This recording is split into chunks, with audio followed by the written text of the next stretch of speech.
Alles go medis. Hello Chorda, Cathy Wilsham. Cathy Wilsham. Ethan agus Mona an seo in gcuilteach rá Karen agus is tú lein goilteach fad. Come on. Is muide an chéann eile agus an jobh den na muide play chans na sráide atá aine seo a rockcar glascaréine na mí. So tá mu inis le at épas pe go me sé ché cean agus ché cean tá amsa ná an club. Bhí mar gáirde nachfuil cúníarb a rockcar na nachfuil gaing acu fiú, bíon siad an istrachad leis a bhucail seo. Déadach mai an nachmach anna roa acu ar go do rockcar ná a rockcar an hain. Happen siad go rockcar an bheith mar át nachhfuilach féidir burt na cúnaíán agus nachhfuilach de héthart. Agus é bhí chréidir bhfuil club ein agus bíon asú le club ihe go mo I gist takeóir atá an osplíon tá mar fad agus bíon mu a fiú ar gáda ó bheith mu go glob nachtú, maid le glob ar ball. Nis chéad agus eile ná chéad ocail an eile ná badaí. Inis má tá ban badaí ní ban dasí agus tá ban bháin rockcar agus is bleála Dáir le tá cholah na badaí má chola ban badaí. Agus séir agus leis bhacail seo ná gur má ban or nósa tá sí mórí dain capan sé gur bise an duine is táíir tána rockcar agus duine nachmach nach mór an códa. Déidir nach fa mu sinna. An liú cean ná limbo. I rockcar, in le rockcar. Tá rockcar an héán. Agus it sin tá lambé, tá drisog, agus it sin tá limbo. Agus I limbo tá Caithíh mu chuirsí ar limbo.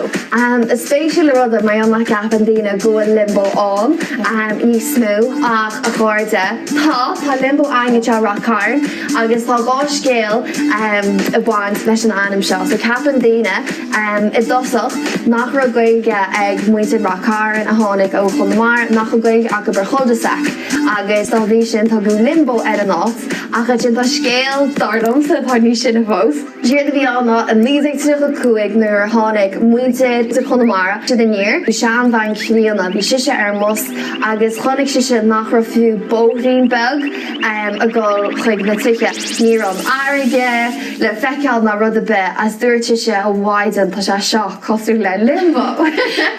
Tá dá bhrí sin agus ó chuine le tugtar limbo ar an áit is bíon an cheol agus crack I limbo agus is aonach an átaí. Neir characters hís limbo cha rá. Tá. Ó chéad ogil eile ein ná stímáte agus catú an locail seo ará a gceart. Ní féidir le stímáte rá catú an SH sin stímáte agus neart brí agus dó Dú stímáte mana bhfuil an focail seo cloistí agaí. Séad atá gceist leis nánar tá an tálaiste agus nar bhíon na cíal. Amach. Bucha happy le Larry. So ché cean eile. Okay, ché cean eile. Hallie is even le muinter rockharan an focail seo a chomána sin tá cheappa gur even lenar gláin hain focail seo Hallie ar gol caracha ag imirt amáíochta agus bíon siad ag imirt pellachama agus Darn siad a gúnaí le term an Hallie sin bud kick ar a Hallie. So sin Hallie ná focail eile ar líród. So yeah, so sin bud kick ar a Hallie agus na héad term an Hallie sin. Sé cean eile plóta. Ní bheitha geara go nuocht na kids na go dúrthadís plóta airt, bhfuil flóta Másla droch wasla amach as droch las animatá an agus an san véú atá a hagan se wokel seo ná fearráver nach níon an flá aibre. So ní bheitha gar bheit de flóta riamh agus is droch las anam atá an. Ché cean eile so bhí go daslinge. Okay, céad gan eile félóga. So seo focail eile thugann muide ar duilleogaí. So seachas sa rá gohfuil na duilleogaí titim deir muide tá na bilógaí titiíniu tá siad tá dá ahraí ar na bilógaí. Ceanú dada? Sné agus i chéceab eile ná gailí agus blálinge an focail seo a racáin. Seo focail ar chrohammuid hain agus ar gáde a racáin. Mé go go leor cálíní bhfuil muid a cordú lob agus is cálíní muid a leiríonn gaige na chéile. Agus tá bhrí sin bhharrta muide gur anam a tastal an group chat agus thug muide gailíní ar an hain. Agus siad a gist bhucail seo ná cálín óil gailge aice. Bheitthe gearbh bheith pósta le gailín. Bheitthe gearbh bheith cardú le gailín. Bheitthe gearbh a bheith a cant is a córa le gailín tríomháil na gailge. Agus is muide éon na grúpa cálíní atá hús an Lídór, na Gunamara, Hísarín, Airgí, na Hannacha ar na grúp jazz is gluigí gailíní ar pein. sin éintach. Agus I cáidirnach tá mai cheappa ná na gailgóirí. So, seáiad go láirí a hagaint chuig na cantar gailteachta a bhíont gara gailge ón fiú seachtaí. So nar bhíons mu a leir le chéile nó beidir dáach mu leir le na colcearchan nó na hantíní nó muinte náta deir mu a gúnaí ag túús a tabhra mu sé bre le na gailgóirí. Bhfuil na lepachaí códaí le na gailgóirí an bhfuil agus dá bhí sin ní muide na gailgóirí sin na gailgóirí na scoláirí a hagantisteach agus is muide muoite na gailteachta.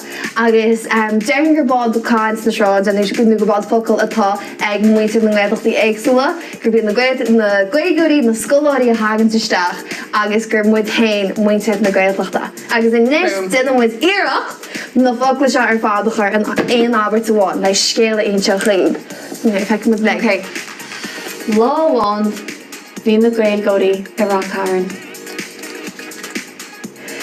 Casú gailín arab. Agus bhí na bilógaí titim ar fud na háte. Oh wow. Casú clóta arab chomá. Agus bhfuil siad cic ar an halaí I dro an flóta. Ach bhairta siad ar fád go ngógadís ag a glob. Le na chéile onas go medís stíáta. Agus I sin hé go bheith ag a glob casú ban bhadaí arab agus bhairta siad an sin gáil go limbo. Well sin é a chuir de tásúlan gur bhain chipsesol as cáint na sráide an léineo. Sinné tá súlan gur ólam siad brud cíns agus dunaí cínta. Mna bud se pééis cuairt a bhhuiirt ar ring an terááin. Dunaí. Go cínta. Ámór, gámór. Ó, de, chuúna.